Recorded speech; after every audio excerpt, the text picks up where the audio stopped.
And all of this was done to make sure that the safety of women is fully enhanced. Come 2013, project number SIM 130903. This one is very close to my heart because it really was promoting or preventing the gender-based violence, and it was making sure that the safety and security of women was enhanced.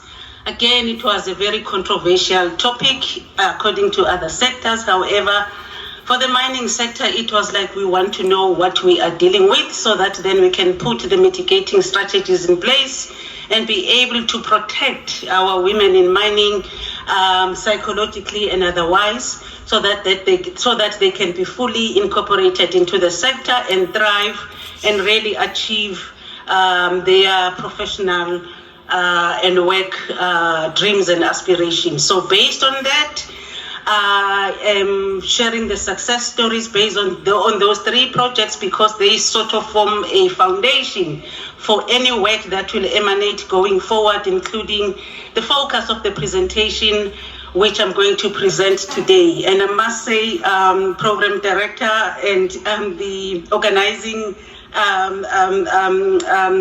company, I'm not going to be apologetic in terms of making sure that I put forward or propose or suggest measures that really are going to make sure that at least by 2030 for women in mining, the zero harm, it will be possible to achieve it. We are breaking traditional boundaries. We are saying that is possible, but only through the adoption of innovative technologies. Right, as a way of introduction, as we're all aware, the Charter, it has made aspirations that by 2030, that's the percentage of women that needs to be in the sector, 40% or more, and of that, 10% should also focus or be in leadership positions.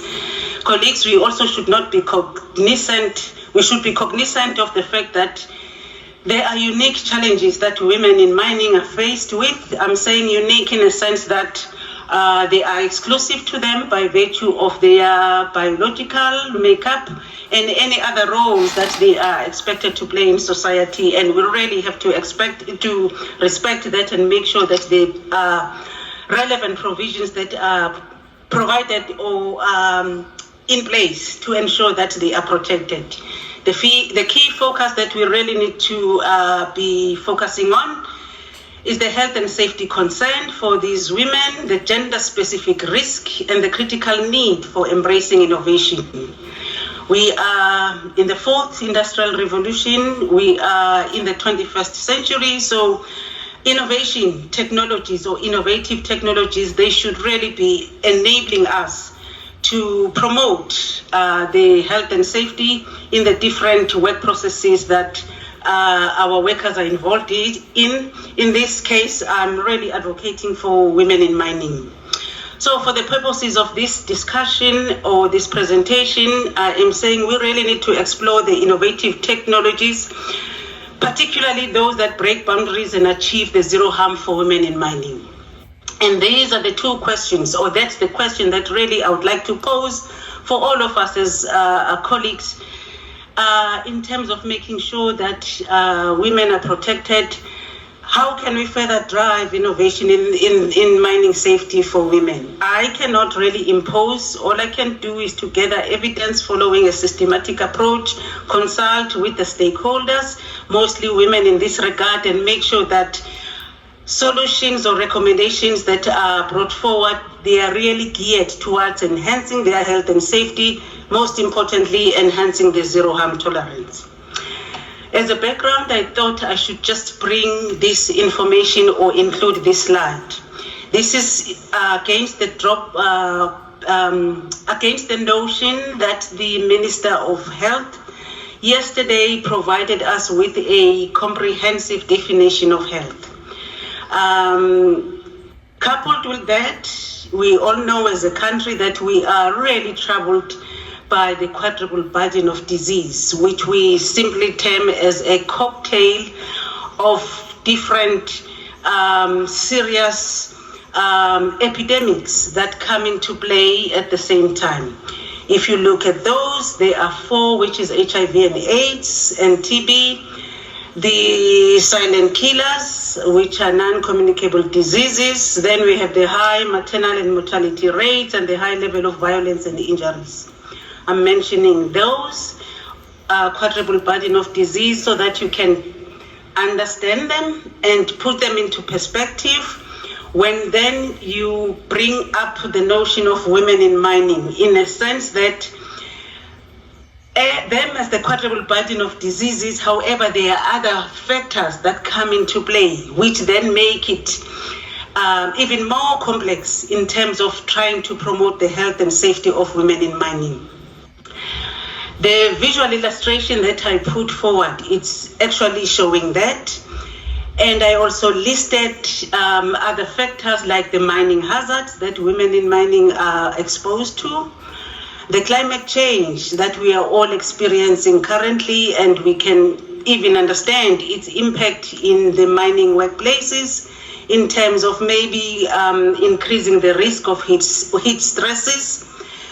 Coupled with that, there is also the notion, which I did not include, of women trying to balance the work and life aspects, which is the work-home interface, plus the vulnerability of them being women in the society, the societal pressures that they are faced with. So all of those factors brought together on one aspect, and also coming into play with the quadruple burden of disease, it really gives a picture that really is very complex for women in mining to comprehend with or deal with, and hence the need for them to have their specific or unique needs to be really considered and addressed fully. These are the challenges that women in mining are facing. I'm not going to go through all of them because we are well aware of them. But just to mention broadly that there are physical hazards which are brought about by the issues related to the PPE, and the important one being the reproductive health that needs to be taken into consideration.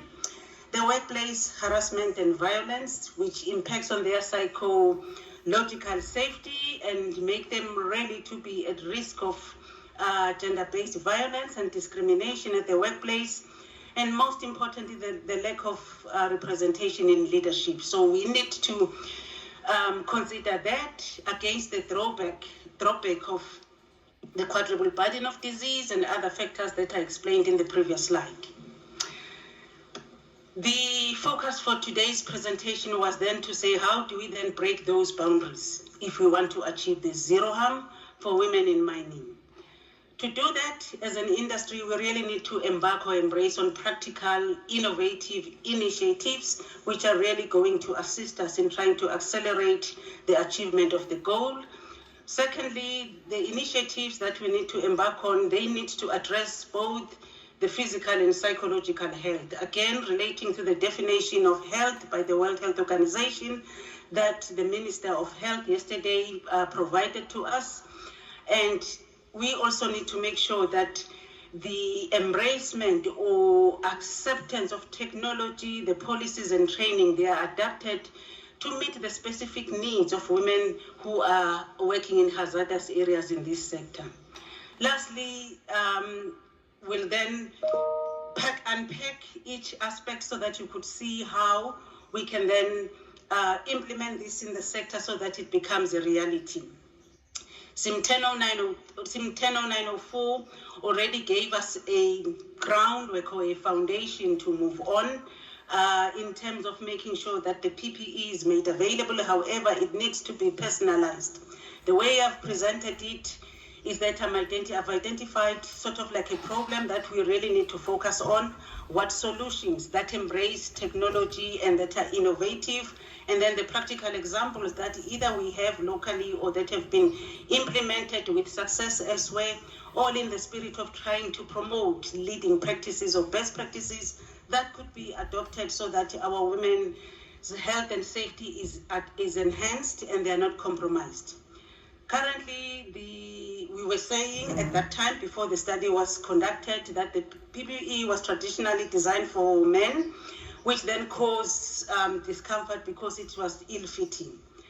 Now, the solution was that the PPE needed to be designed for women, which we have passed that bridge. Maybe not fully, but at least there is a mandatory guideline which is compelling mines to do that. And it should include the safety helmets, the boots, the gloves, and workwear that fit their body types. So those issues, they relate the adequate fitting so that then the issue of comfort and flexibility is addressed.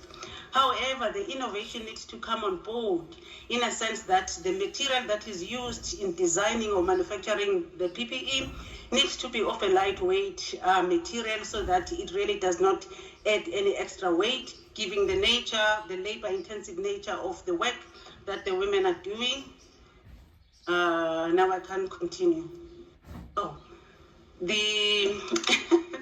what is this? The screen is showing something different than what's there. Now I need to look there.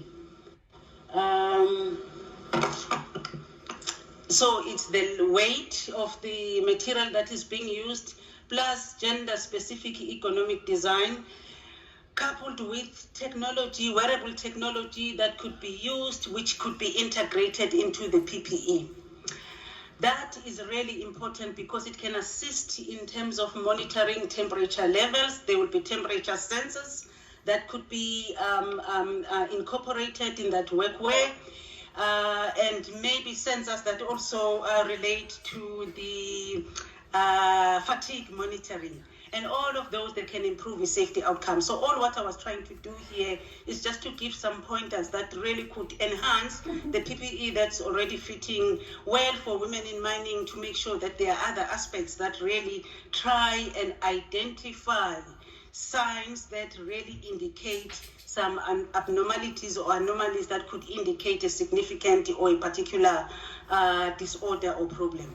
Examples of these, we know most of the mines, they have that. I've just cited the Anglo-American, and I know some of the mines, they also are doing the same in compliance with the guideline.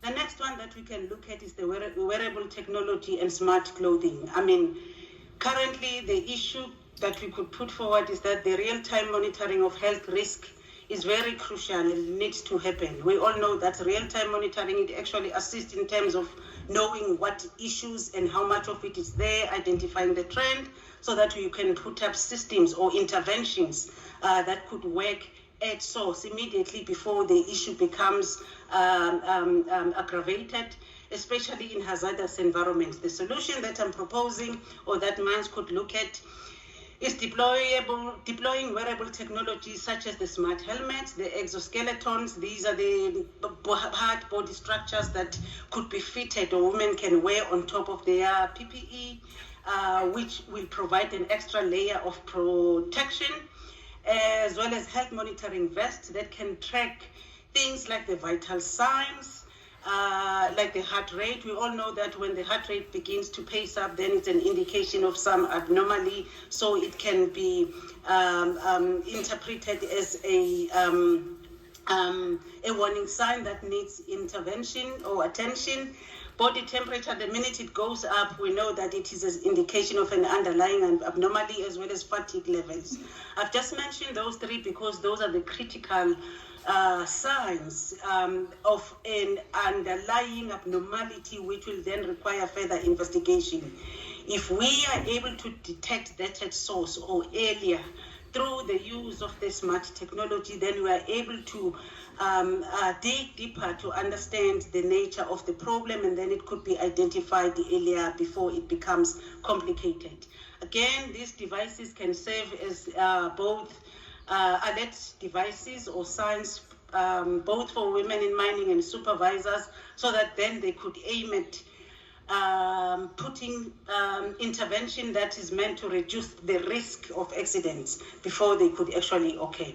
So the examples of those, I've just mentioned that there are some other companies that are using that, and they are mindful of the biological differences that are required to be considered, just to make sure that women are not compromised.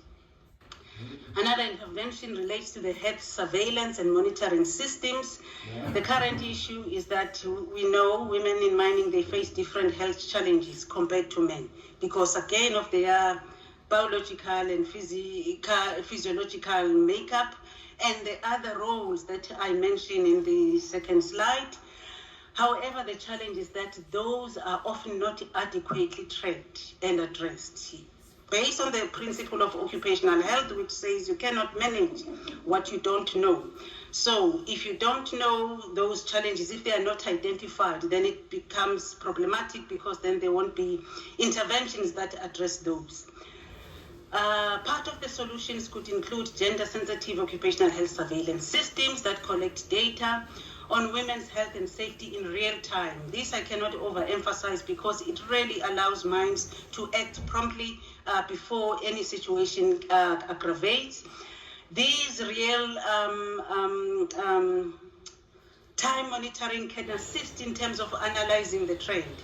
You know, once something becomes a pattern or a trend, then it shows that it's deeper than what can be seen at the surface value. And it also means that there might be more than one individual affected by the same issue or source, and therefore you are able to predict the potential risk and early intervention could be provided. Such integration or such integrated aspects such as the musculoskeletal health, reproductive health, economic and cancer risk, these are specific to women miners, and such solutions in terms of monitoring the surveillance could be done so that then you don't find a situation where the disease progresses aggressively and by the time it is diagnosed, it is already at an advanced stage. The examples I've provided are the systems that provide personalized health data for women, flagging issues that might really be an indication of underlying big health problems due to either stressful conditions or psychosocial issues or exposure to toxins at work, which can assist the mines in terms of reducing the outcomes or the impact thereof, such as the absenteeism and long-term health issues. At this point, I must also mention that although I'm advocating for women in mining today, but some of these measures could also be applied to their male counterparts because they will be useful or they are relevant to the issues that they could have as well, especially at a preventive or proactive level. Am I out of time? Yes. Okay. That's the next one. The program director is telling me I'm out of time, so that's the next one that I wanted to talk about, which is also crucial. The digital and virtual reality training program is also very crucial. In here, it's more like it's training using simulation method so that should a real problematic or a disaster strike, they will have the expertise of how to react so that then there will be no accidents or fatalities that could result. I'm almost there in terms of the economic work designs. I've just made an example of intervention that could be done to address the risk of work-related musculoskeletal injuries as an example. The psychological safety and anti-harassment, these are the technologies that I'm referring to, which really are critical. Remember, if sometimes it's not possible for people to report, and it doesn't mean that if something is not reported, then it's not happening. So those are the technological advancements that could be used, and some of them, they also relate to the project that has been completed. Zero harm policy enforcement, it needs to happen as well, again, because it's important in making sure that the design of safety policies ensure that the needs of women in mining are incorporated, and it promotes transparency, and in that way it will enhance the achievement of zero harm. In this slide, I'm trying to emphasize the importance of women-centric leadership and mentorship, which is really critical to make sure that gender-specific safety concerns are addressed in the policies that the mining houses are developing. I cannot overemphasize the need for collaboration and partnership, because then it ensures that resources are shared, evidence-based findings are promoted, and then the real problems are addressed holistically. Achieving zero harm, on my second last slide, it needs a collaborative effort. I have listed the 3 key stakeholders or sectors or approaches that we could use to make sure that the zero harm is actually achieved. The last part, which is ongoing research and feedback, it really it is important not only to conduct research just to find out what the issue is and how does it manifest. Equally important is timely adoption of those research outcomes and innovative recommendations so that issues can be addressed right, timely, and they don't aggravate. In conclusion, those are the 3 multi-dimensional approach that I think if they are really combined, they really will assist in accelerating the zero harm achievement for women in mining. And in that way, we'll be able to prioritize their health and safety through these practical innovative initiatives in order to elevate and break the boundaries to make sure that every woman mine worker returns home unharmed every day. And I thank you for your attention.